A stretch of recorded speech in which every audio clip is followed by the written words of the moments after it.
Welcome to the podcast Scattered, one person's search for the story behind human remains. My name is Yvonne Chorlin. I'm a physical anthropologist and archaeologist. In other words, I like dead people. In this podcast, I explore topics related to dead people, from searching for human remains in forensic contexts to mortuary practices in modern and archaeological contexts, and everything in between. I offer information, perspectives, and insights directly from the mouths of researchers, as well as experiences of people who work with remains. All of this aims to provide you with information on subjects that aren't really talked about, don't seem to be a priority, or they can be very misunderstood. I hope you enjoy.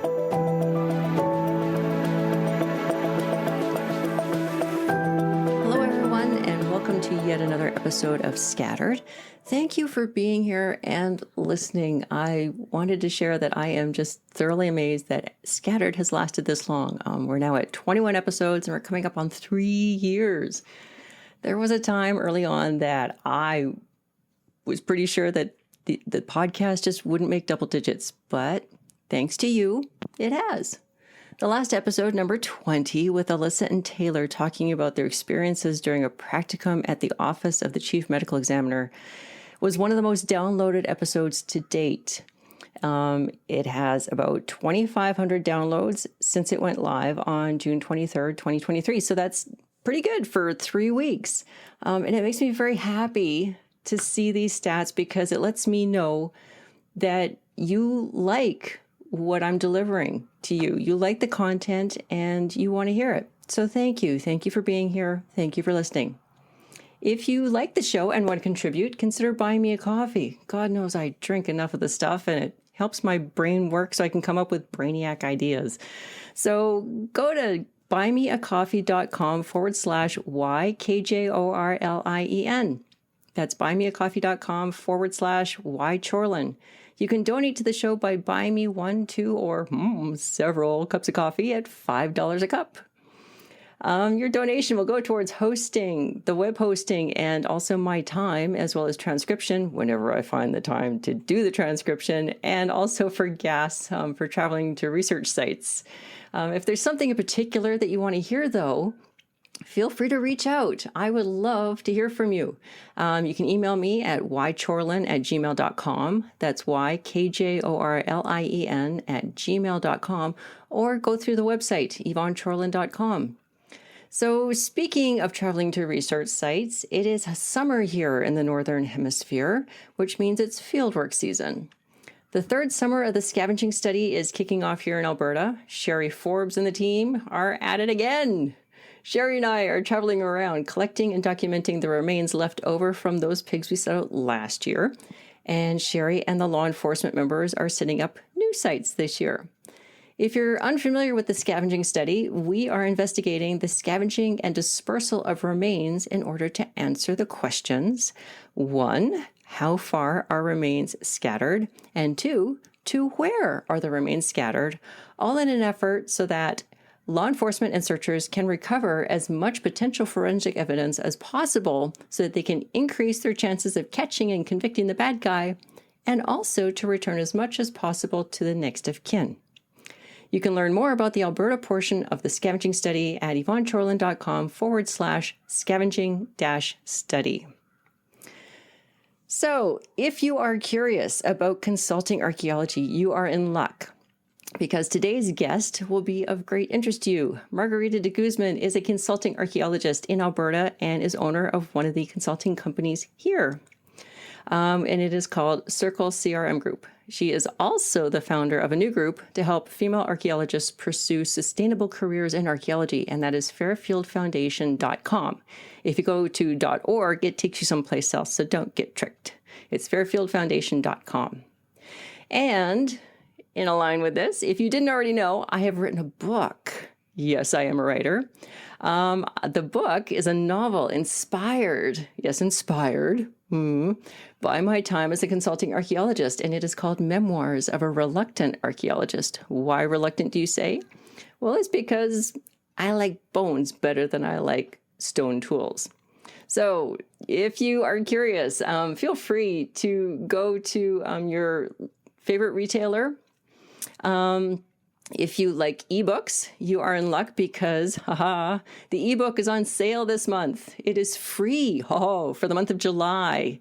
Memoirs of a Reluctant Archaeologist ebook is free for the month of July. So go to your favorite retailer and download a copy. However, if you are the tactile person and want a print copy, you can also get a print copy. It doesn't have a discount, unfortunately, because, printing costs money.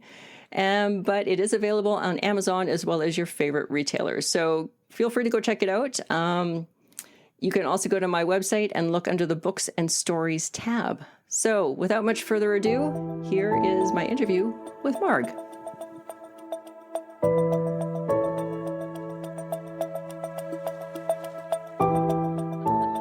I know, right? So let's start with your name, Marg. Okay, my name is Marg de Guzman. I am currently the managing director of Circle CRM Group and the founder of the Fairfield Foundation. How did you get into archaeology? Okay, so here's where we get complicated. I know, right? So this is a story that I like to say or like to tell is that I was raised in a traditional Catholic immigrant family. So what that means is, there's super high value placed on education, which of course there's nothing wrong with that. That's a super valuable thing. But there's also a lot of pressure to become, a traditional professional, like a doctor, a lawyer, a banker, those kinds of things. Like I didn't even know what an archaeologist was growing up. So I actually have an economics degree from UBC, University of British Columbia, because I did high school and university there. And I was double majoring in art history. I was 3 credits short of finishing that double major. I just wanted to graduate. But in the summer after graduation, I was laying on my bed, as I do. I seem to lie around a lot. I was flipping through the calendar and I found an archaeology field school through UBC, through the classics department. And so I signed up for it. It cost $744, which I thought was a ton of money. I put that whole thing on my visa. I bought my plane ticket on my visa, and I lived off of my visa for a month in England. I excavated at the Lent Roman Fort in Coventry, which is the crime capital of Europe, apparently.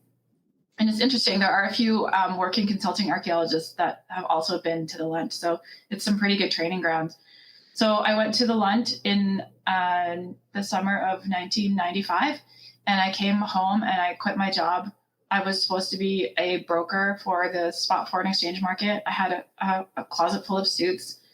I gave the suits to my sister, and I decided that I wanted to become an archaeologist. But I wasn't ready to go back to school just yet because I had done university already, and my parents had left. They had moved back to the Philippines, so we weren't under strict curfew and everything anymore. So I spent a few years in my 20s working retail. I taught English in Japan. I worked at Whistler Blackcomb. I discovered snowboarding. I worked at a snowboard shop, and I became a sales rep. But I eventually, in that time, went back to school to study archaeology. I went to SFU. I did it part-time while working in the snowboard industry. And then I couldn't decide what my passion actually was. Was it archaeology or snowboarding? They were very competitive. And I got a job as a sales rep for a company called RC, and we sold snowboard bags and accessories. And so my boss told me that I could go on an archaeology dig every year for a month. So one year I went to Austria for an excavation, and that turned into another season, Austria, Italy. And I told my boss that I wanted it the other way around. So I quit that job and I started temping, and I tried to get into archaeology. And then by then I was already 30 or something. And I thought I was super old. So I decided to get my master's, and I ended up going to Durham in England, in Northern England, to get my master's. And I had no idea about Alberta archaeology at the time. My goal was to become some sort of European professor teaching about Neolithic archaeology and digging in Central Europe every summer. That was my dream. But that dream died because it's amazing the dreams that we have that all end up dying by the wayside. Yeah.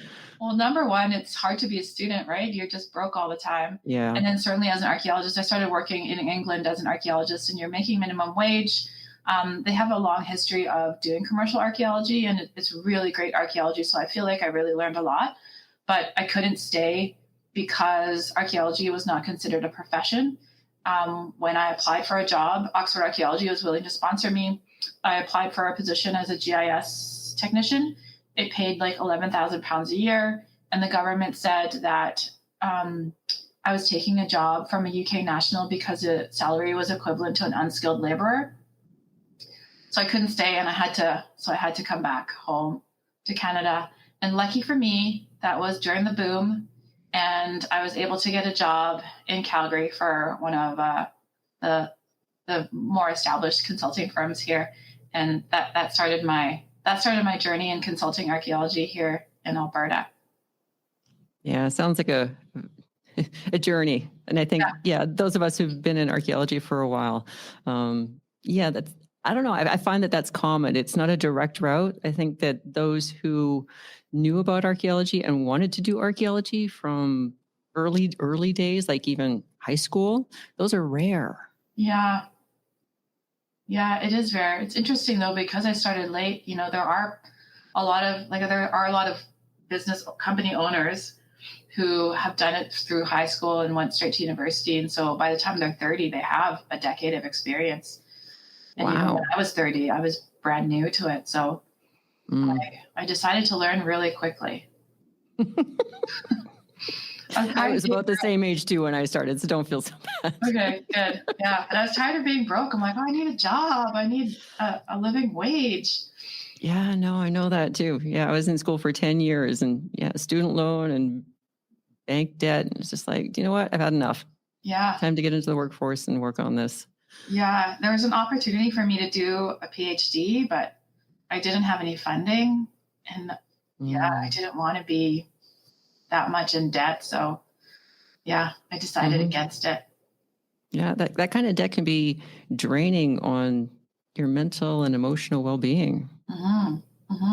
Definitely. Yeah, no, when you said you used your visa to do that field school and go to the UK, man, that's cringeworthy. I don't know how you did that. Yeah, I lived off pita bread and Nutella. Like, I probably used my money for alcohol. Yeah, you can't go without drinking, especially if you're doing archaeology. But I think beer was maybe £1 at the time. So. Yes, yeah. Alcohol is cheaper over there. Yeah. But it sounds like with that, the economics degree and your sales and retail experience, it kind of sets you up with not just business experience, but also life experience. Did that give you a different perspective on maybe wanting to start your own company or looking at archaeology as a business? I like to think so. Certainly the economics degree, when I started Circle, I like to say I started it in my living room with a line of credit and a dream. But I knew how to cold call already. I had experience cold calling. I had experience marketing. I had experience doing sales. I also come from a family of entrepreneurs. My parents both had their own businesses, and my grandfather had his own business. So there's that mindset attached to it. And certainly, I think there is this immigrant mentality when immigrants come to a new country, especially all the immigrants that I know. We work, I think, a little bit extra hard because there's something I think innate that we are trying to prove ourselves and that we have to fight harder for positions. And I think that also comes with being a woman, that we have to fight a little bit harder for positions. So I think that all kind of ties in together. When I started Circle, I had seen 2 other former co-workers start businesses. And so when I saw them do it and succeed, I really thought if they could do it, I could do it better. It's not just that I could do that too. It's I could do it better. Yeah, that's the mindset I had. Yeah. Good for you. So what are kind of some of your thoughts on being a woman in archaeology? Whether they're from your experiences, from experience of others, what you've witnessed? I think I've been really lucky in that I don't think I've experienced discrimination. So I worked at Bison, and Tom Head was a really great boss from my perspective. I felt that I was always treated equally, and I was never discriminated based on gender. And whenever I worked with men, I always tried to keep up with them. Like to this day, physical fitness is really important to me. And I like to set that example for all of our younger archaeologists that are with us, no matter what their gender is. So I've always fought to be judged, I guess, based on my work and my skills and my abilities, as opposed to anything else. So that's kind of one of the reasons the Fairfield Foundation was started, because I don't think that mindset exists in everybody. I have seen women, play the girl card, as I like to call it. And I'm not going to lie, I have done it before. I'm like, can someone lift this for me? It's just too heavy. Like genetically, like for sure, that person might be able to lift this like with much more ease than me.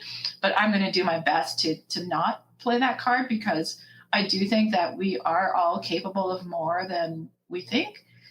And so I really try to push that mindset, especially for women. And applying it to women is really only because that's where I have seen it as an employer, and, as a coworker, that's where I've seen people lacking in that mindset. So that's why we try to push it with the Fairfield Foundation and with my staff. So, because I haven't seen sort of the blatant discrimination that I'm guessing you're talking about. However, I have seen, I guess it's a little bit more subtle. Yeah, I think it's very subtle, and I think a lot of women don't even realize it when they're limiting themselves, when it's their beliefs that are limiting themselves. And so I like to point it out sometimes because it is very subtle. I think we don't know what we don't know. It's just like that unconscious bias. We don't know. Right. Yeah, I was just thinking that. And sometimes women doing that sort of discrimination against other women is actually more prevalent than the men or, other genders, other sexes discriminating. Totally. A few years ago, Michelle Obama came to Calgary, and I saw her speak, and I remember this so clearly. Someone asked her when she thinks there will be a woman president. And she said, there will be a woman president when women are ready for there to be a woman president. Nice. Because women don't allow each other to fail up. They're the first to criticize, and they'll criticize on the smallest thing, as opposed to celebrating all the little things. Yeah, that's definitely it. Yeah. So you were talking about being an immigrant and also being a woman. What about being in academia? Because academia kind of has it has an environment that helps promote and endorse imposter syndrome. And because I work in an academic environment, I see that quite a bit. So it's not just about, I think you've got maybe either a trifecta or a multiple relationship with that mindset because of your academic background, being a newcomer, and being a woman. Like there's just so many situations in our current environment that really help us develop a mindset where we aren't good enough. And in that sort of environment, it's very difficult to challenge for your, I guess, equity rather than equality, equity. But then also, to change your own mindset, to challenge the external as well as the internal. Yeah, well, I think that's why that's part of the reason of the Fairfield Foundation, because for me, I think I was very fortunate. I like to say I come from a family with feisty females. So I don't know how many Filipino women you know, but my partner really points this out. Like all of the women in our family are pretty feisty. So I remember a long time ago, I was in the Philippines for a visit, and I had taught English in Japan, and I needed to come to the Philippines. That's where my parents were at the time, to get a stamp in my passport. And so I needed a haircut, and I asked my mom to take me to get a haircut. She's like, okay, I'll take you to like the best place to get your haircut. So I got my haircut, and it was horrible. Like I walked out, and like the way they styled my hair, it was like I was like 80 years old. There was no product in it. It looked horrible. And I was like crying in the car. And my mom just looked at me. She's like, what's wrong? And I told her I hate my hair. She's like, well, why didn't you say something? She's like, never do that. Always say something. So she really instilled in us, you know, the power of standing up for yourself and speaking up and using your voice. And so I'm really lucky that I'm from that environment where I consistently have that kind of support, where that kind of mentality of, you know, not being good enough kind of isn't allowed. But I know that not everybody has that. And so I think part of the Fairfield Foundation is to provide that support to other women. A, to know that they're not alone. I'm sure there's tons of people that have those issues and challenges. And B, then there are people there that maybe have already gone through it, have overcome it, or are also going through it. Because, you know, sometimes it's a matter of, you know, in 1 minute, I'm telling myself I'm not good enough. And the next minute I'm, you have that, the superhero pose. You stand in the superhero pose so that you can tell yourself that you are good enough and you're better than you think, you know, because our mindset will shift, right? Because it's probably innate in us to have self-doubt, but to have a support network where people can lift you up and support you to help shift that mindset, I think is what will help people get through that mindset, to get through that self-doubt, to be able to accomplish more than they think they can. Absolutely. I agree. Your community is key in developing that support, that resiliency. You know, when you do have those blips, you need your community to say, hey, you're having a blip. You're better than that. Totally. And that those blips are just normal. It's okay to have those blips, but don't live in them. Get through them. Absolutely. So I'm wondering if you've maybe got some examples off the top of your head working in archaeology. You mentioned that your boss, your former boss, who was male, was actually, you know, quite good about working with you as a female. And do you have any examples of maybe a time when, you know, where he demonstrated that, or, you know, a time when you were in the field and, I don't know, you saw that you were doing okay compared to men, or maybe a time when you saw discrimination or something like that? You know, I haven't really witnessed discrimination. As an employer, I've seen women come through and ask for less, or I witness their self-doubt, and I just kind of kibosh it. Okay, well, let's talk about that. What are they doing that you can kind of see their self-doubt? Are they actually saying, I don't think I can do this? Yeah. Oh, okay. Yeah. Or one thing that I really try to do is not use the word just.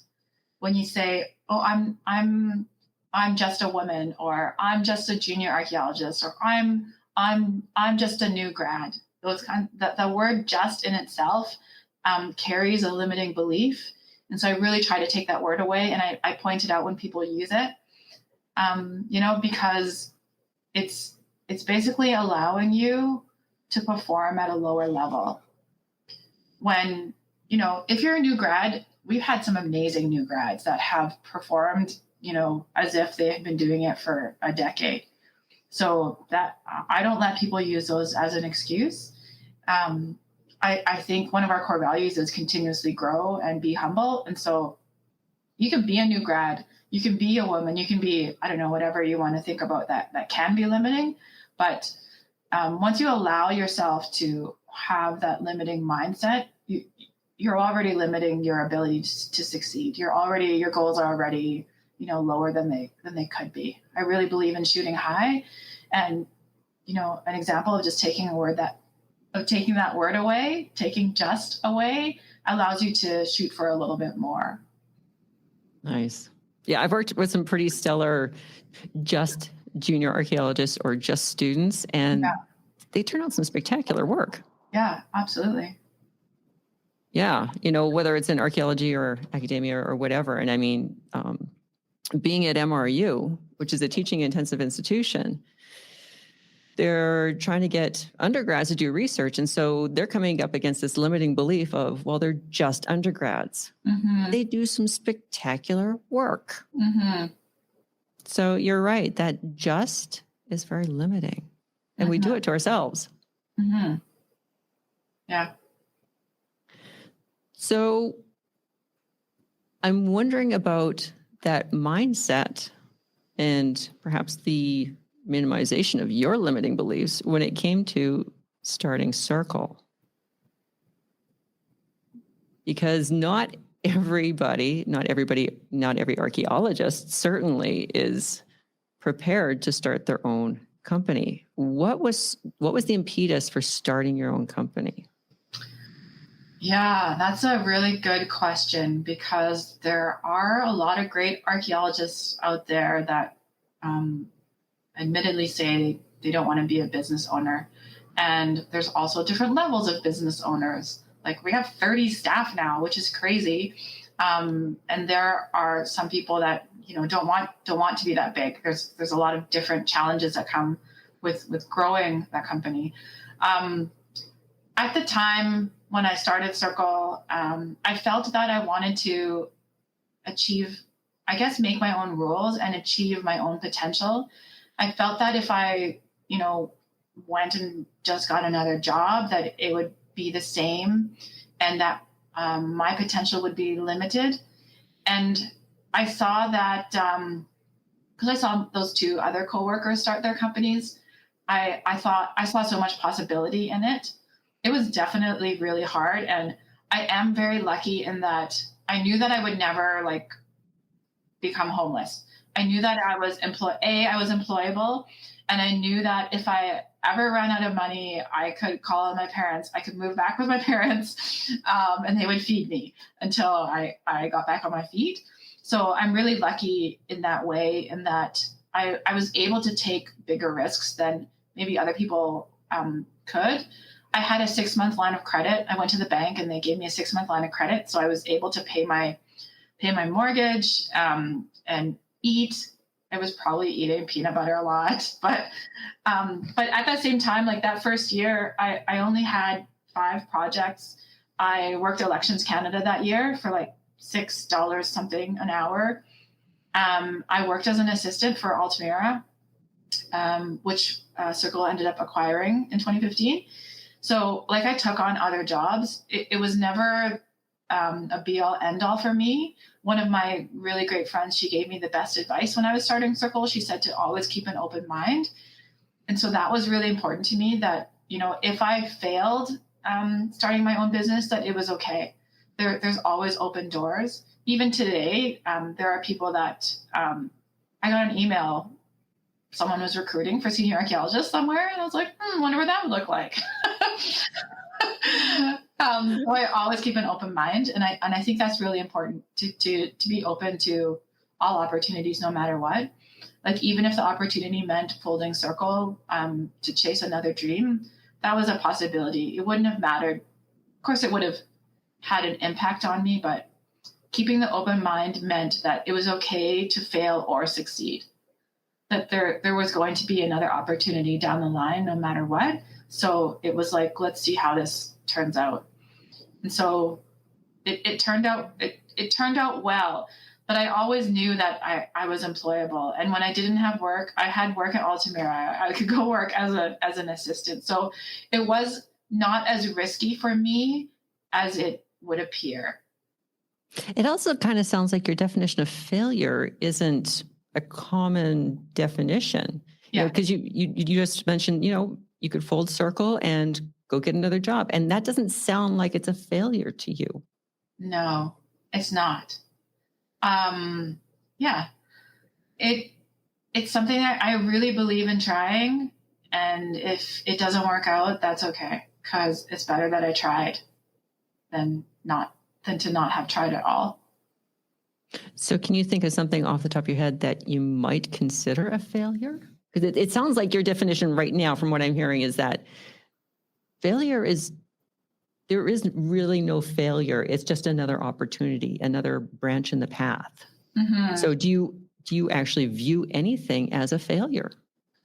Well, recently we had one of my long-term staff changed careers, and that hit me really hard. And I felt like a failure that day when I got the notice, because I had started the Fairfield Foundation, because I stand up for women and creating sustainable opportunities in archaeology for women.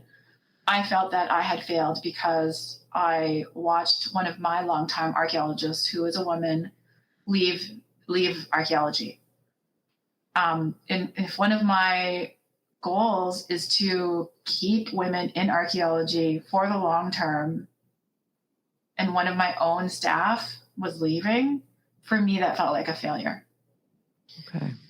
But then I turned it around as a lesson, because I didn't want to wallow in it. And that's when I learned that, we may not be able to keep all women in archaeology. That's an unrealistic dream. Right. I myself, I do not work in the field full time anymore, and I don't want to. So there's going to be a point in all women's lives, if they're archaeologists, they're going to think about leaving the field, and they're going to think about changing careers. That's actually okay. What does that transition look like? What are the reasons behind that transition?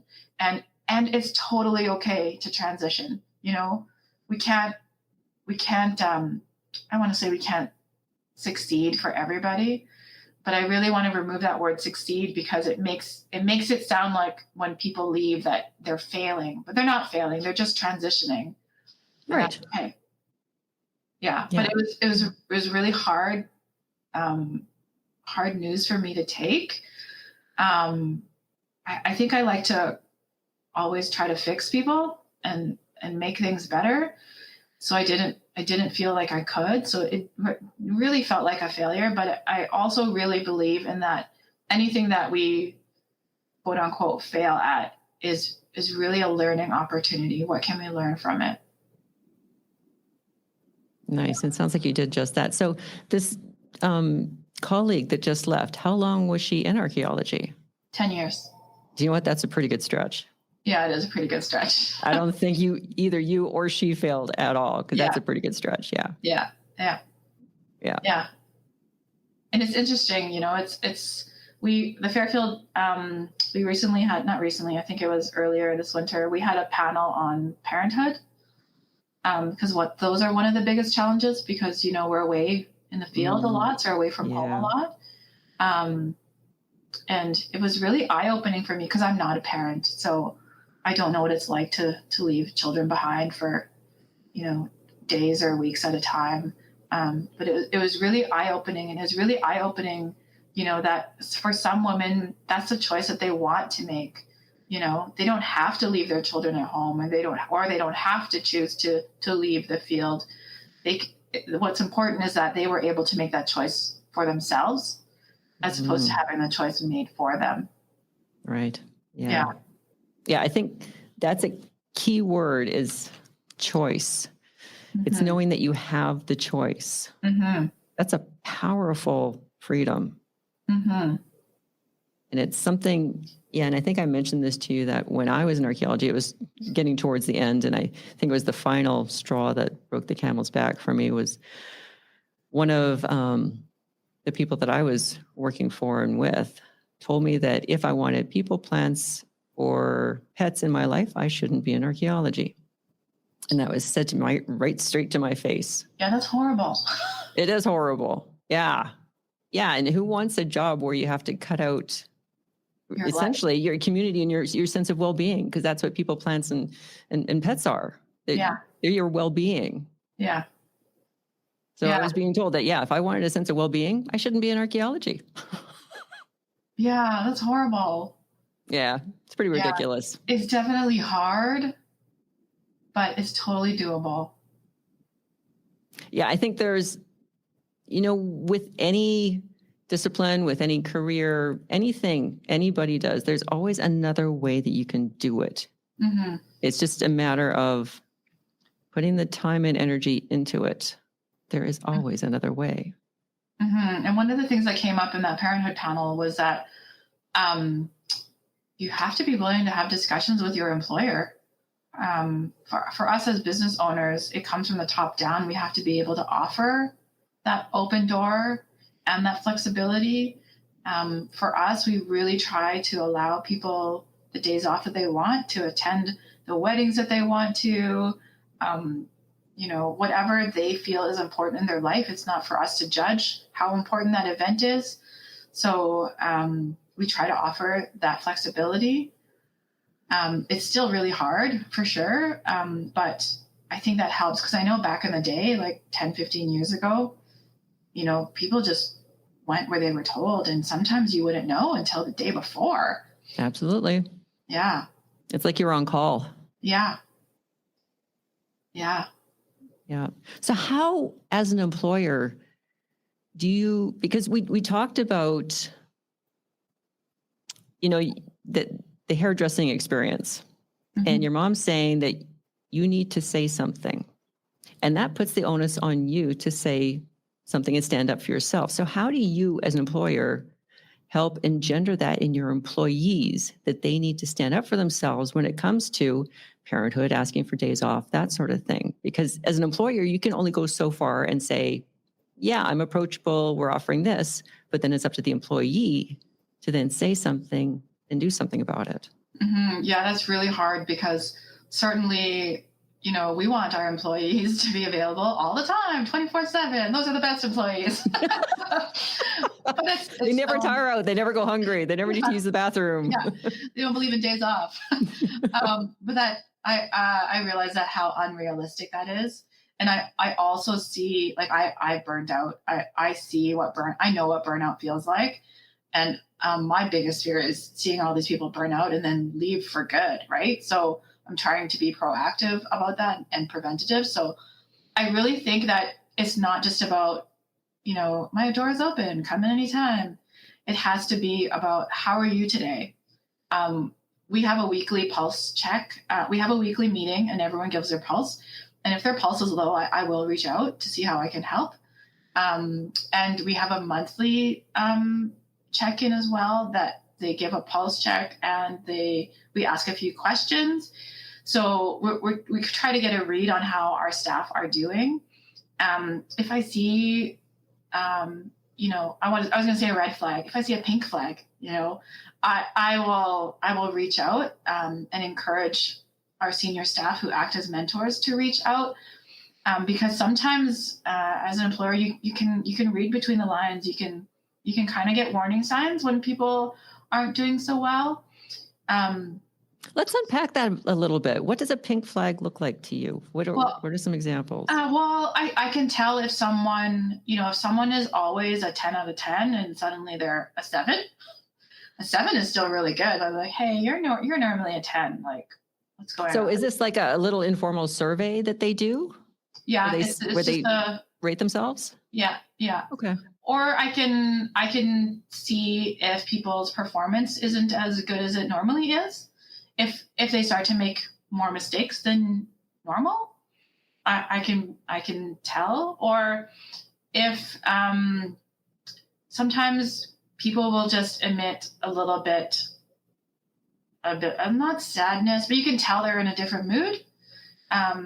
Yeah, if you're with people on a regular basis, you can kind of read that. So I think it's important to address that pretty quickly. And I've learned that it's not, you can't just say, my door's open, come in anytime. I got to walk through their door and say, how can I help you? What can I do today to make your day better? What can I do to make your job easier? Or I don't know, what can I do to make your work life happier? I don't know, a question that demands an answer as opposed to an open, yeah, come on in, because they'll never come in. Right. Yeah. And I also, like, I take breaks. I take little vacations here and there. So if they see that I'm doing that, hopefully they'll see that that's allowed. And we say yes to almost every vacation request. There is the odd one where it really doesn't work out. And so we say, well, this is what's happening. Is that going to work? And it really is a question. Is it going to work? Yes or no?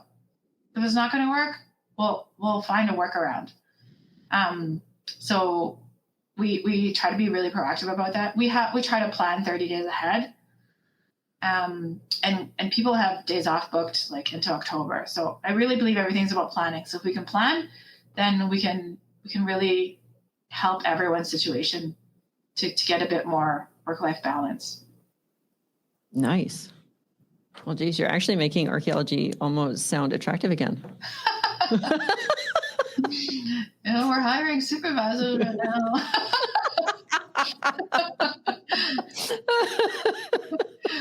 I don't know, Marg. Well, I will admit that, we're trying. We're not always succeeding as well as we want to. It's still really hard. So every day is, we're battling something, but as long as we try, right? Yeah. And probably as long as you're still learning too. Yeah, exactly. Because once you stop learning, then you stop growing, and then why bother? Yeah. I don't know. Yeah. So let's talk a little bit about Fairfield. So when I first looked up Fairfield, I went to the .org site, and that's not you. You're the .com. Yeah, a few people have told me that, so that's a little bit of a fail on our part. But there's nothing we can do anymore. But it's not connected or affiliated in any way, short? No, but it's also archaeology, which makes it more unfortunate. Well, you can't win them all, right? I had someone say, I almost donated to them, but I wanted to donate to you guys. And I figured out it was the wrong place. Yeah. Okay, so fairfieldfoundation.com. Yeah. All right. So, tell me about what's going on with Fairfield. So the Fairfield Foundation was created to champion female archaeologists, provide support, like we were discussing, and networking opportunities.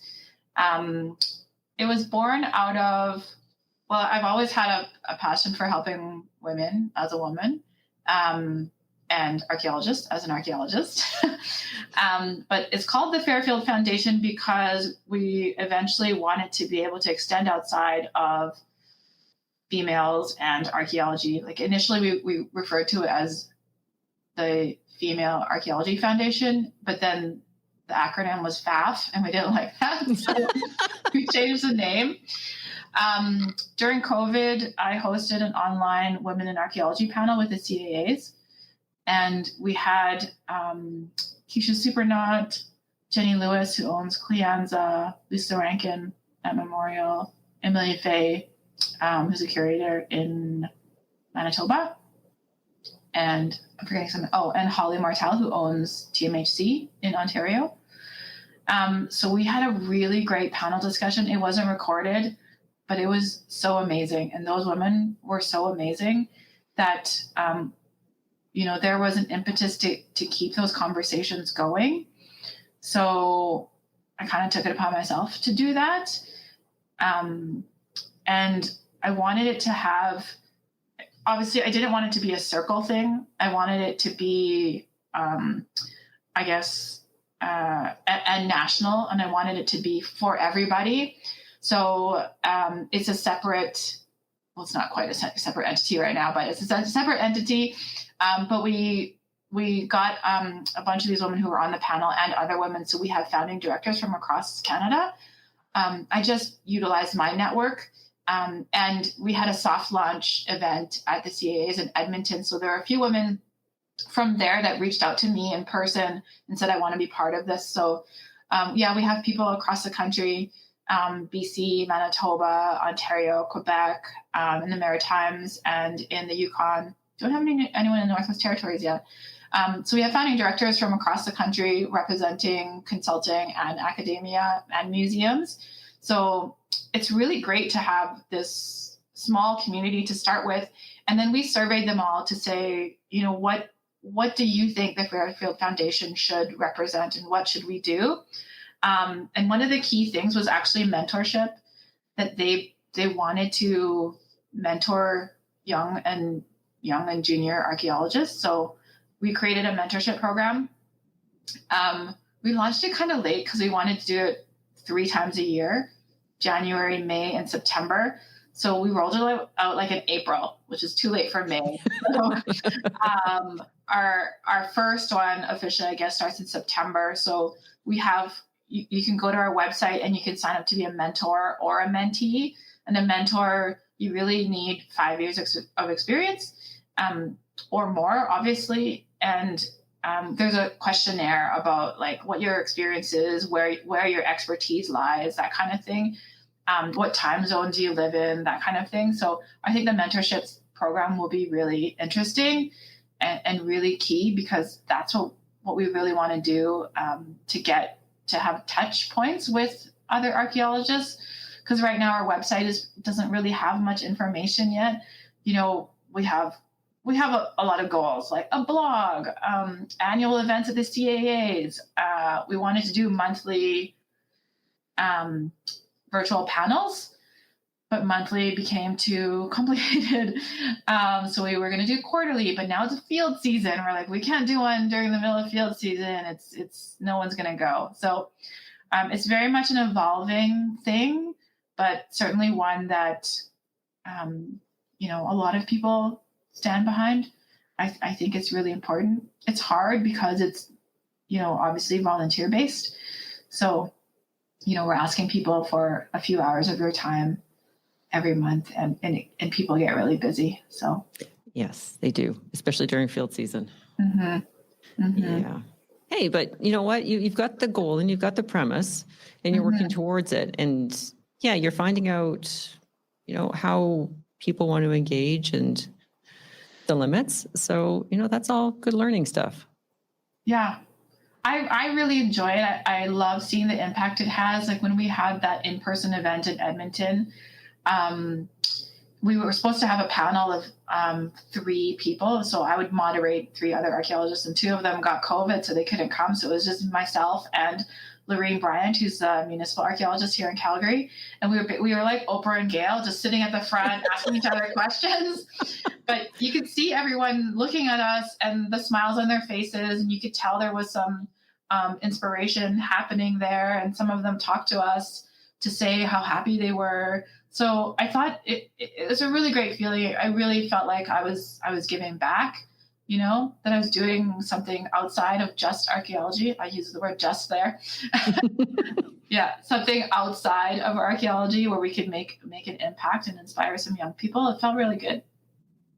Yeah, well, that's just it. I think you're right. It isn't just archaeology. Archaeology, as a consulting archaeologist, it's a job, it's a career. And, we were kind of thrown into it when it was a lifestyle. And for a lot of people, it has been, I guess, promoted as a lifestyle. Mm-hmm. Again, you're not supposed to have people plant plants or pets because it's a lifestyle. You're devoted to it, heart and soul. Well, you know what? That's not the case. I think we're transitioning out of that, with people like you showing us that that's not necessarily, it's not healthy. It's not sustainable.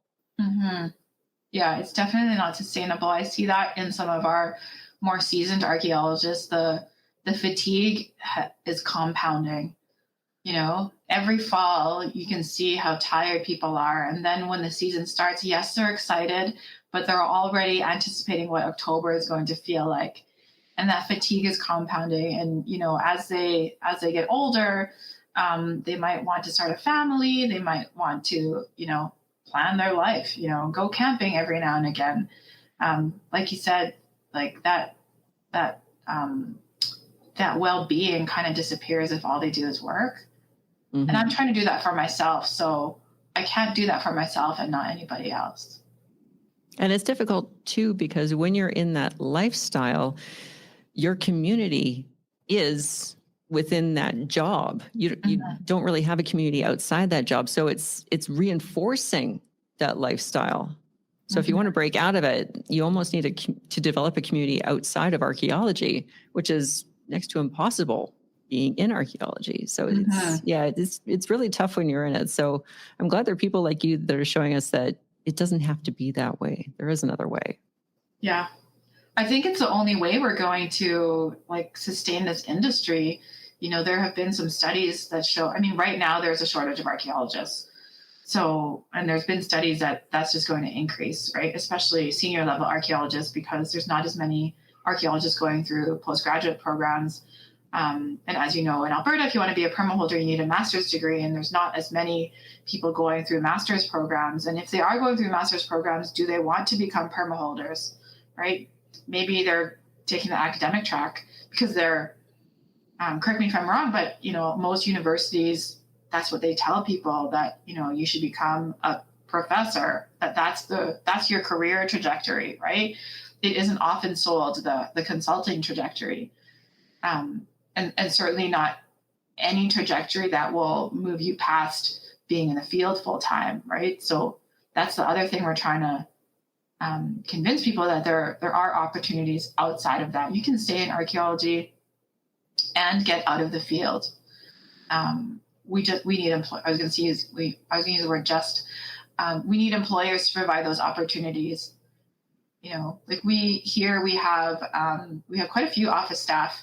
We have 3 people with GIS degrees. We have a technical coordinator. We have a project coordinator, and we have a few managers that have to stay here. We have the safety coordinator. So there's lots of office opportunities, but, in 2015 or whatever, it was all field staff that was doing the office work. So we've transitioned to create more opportunity for office staff, so that the field staff, it makes it easier when they're in the field. They can have days off without having as many responsibilities, that kind of thing. Sharing the load, I guess. Yeah. That was one of the things that I thought of when I was in archaeology. And then when I left, there were all these people, senior archaeologists, that had all this sort of almost institutional or disciplinary knowledge that if and when they quit, that knowledge was going with them. Mm-hmm. And it wasn't just, archaeology knowledge. It was process, working with certain clients in a certain way, how to engage people. Mm-hmm. And so when they leave, all that is going with them. However, if you can, like you say, transition them to, either a part-time field job, part-time in the office, or full-time in the office, then you get to keep that knowledge. Mm-hmm. And everybody benefits. Mm-hmm. That's totally true, because I think just a couple of years ago, we started to write down our processes and our standards. And I realized so much was just in my head. Yeah. And even there's a lot we take for granted. Yeah. Even now, a lot of regulatory intricacies, they're not written down anywhere. And so I have to still be involved in so many things, because there's so many things I've experienced that are still only in my head. And I need to write them all down. Yeah. Get writing, Marg. Yeah. Yeah. Well, in the few minutes that we have left, give me some prognostication. Where do you see Alberta archaeology, in, let's say, 5 to 10 years? I read this question before we started, and I was like, this is a hard question, because, as you know, we have the, what's it called? Alberta Consulting Association. Mm-hmm. Association of, I don't even know what it stands for. Association of Consulting Archaeologists. Yes. ACAs? Alberta Association of Consulting Archaeologists. Yeah. So I've been president twice, and I feel like, if any of those guys listen to this who are on the executive, I apologize. But I feel like we make very little movement. Very little movement. And I also have been, because we work a lot in BC and the BC Association of Professional Archaeologists, I go to their meetings as well, and I will tell you that the vibe is super different. It's much more a cooperative vibe. Whereas here, I feel like it's very much a competitive vibe. I prefer a cooperative vibe. I really believe in partnership, and I call it co-opetition. If we work together to make the pie bigger, we can all have a little bit more of a larger, you might have a smaller percentage, but it's a larger pie. I really believe in working together. So, in 5 to 10 years, we should probably talk about, today is Indigenous Peoples Day. So I'm hoping, like in BC, they've made a lot more advancements, being an unceded territory with Indigenous people. So we take Indigenous people with us in the field quite a lot. There's a requirement for a 30-day notice. So they have a lot of say with what happens with archaeology. And there's a lot more Indigenous owned archaeology companies in BC. And many of the companies believe in, they won't take work if it is going to impact a community negatively. So in Alberta, of course, is very different, being on treaty land, and the regulatory aspect for Aboriginal heritage and archaeology being pretty separate, right? With the ACO and then Aboriginal heritage. So I'm hoping in 5 to 10 years that that's going to improve, that there's going to be much more Indigenous inclusion in our work, like from square one. And then in the field as well, hopefully there'll be more Indigenous archaeologists. I think that is really important. As an industry goes, I'm hoping that, there was a time recently where I kind of had an existential crisis where I was like, I'm so tired, I'm so burnt out, I don't want to do this anymore. But one of my business groups made me realize that, I have a bit more of a purpose here than building a company and making money or whatever. With my vision of creating a sustainable workplace for archaeologists has to do with improving the industry as well. That we are valued as professionals, that we're not the bottom of the barrel when it comes to environmental disciplines, that our work is equally important, as biology and birds and fish and all that kind of stuff.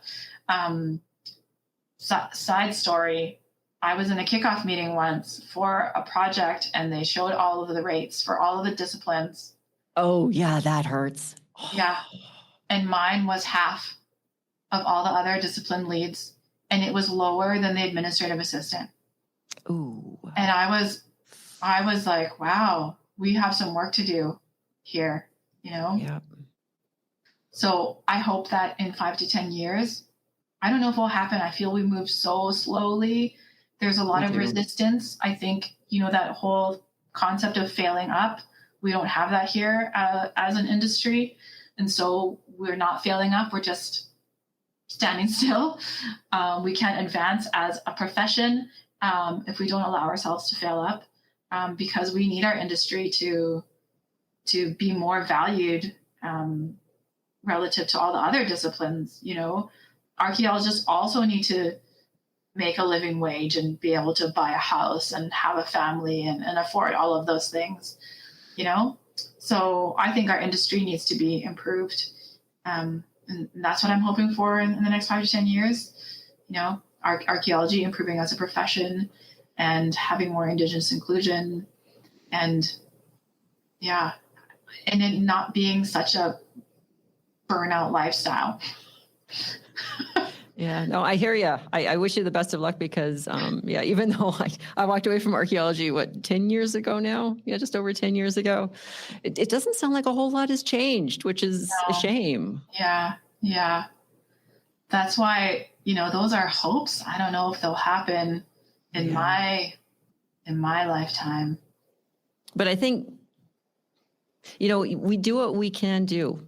And you're doing something with Circle, in Fairfield. Yeah, so, I really believe in moving the needle. Sometimes you can't make as much progress as you want, but as long as you're moving the needle, then it'll have some impact. Yeah, maybe not in 5 to 10, but maybe in a lifetime or the next incarnation of archaeology in Alberta, whatever that looks like in 20 to 30 years, the next generation. Yeah, you just plant the seed and hope for the best. Yeah. Well, thank you very much, Marg. You're welcome.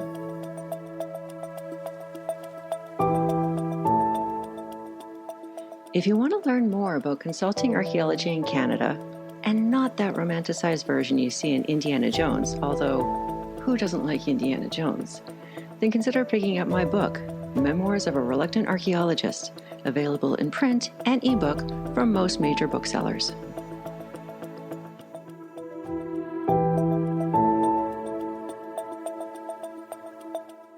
I hope you've enjoyed listening to this episode. Please leave a rating or review and share this episode and podcast with your friends, family, and colleagues.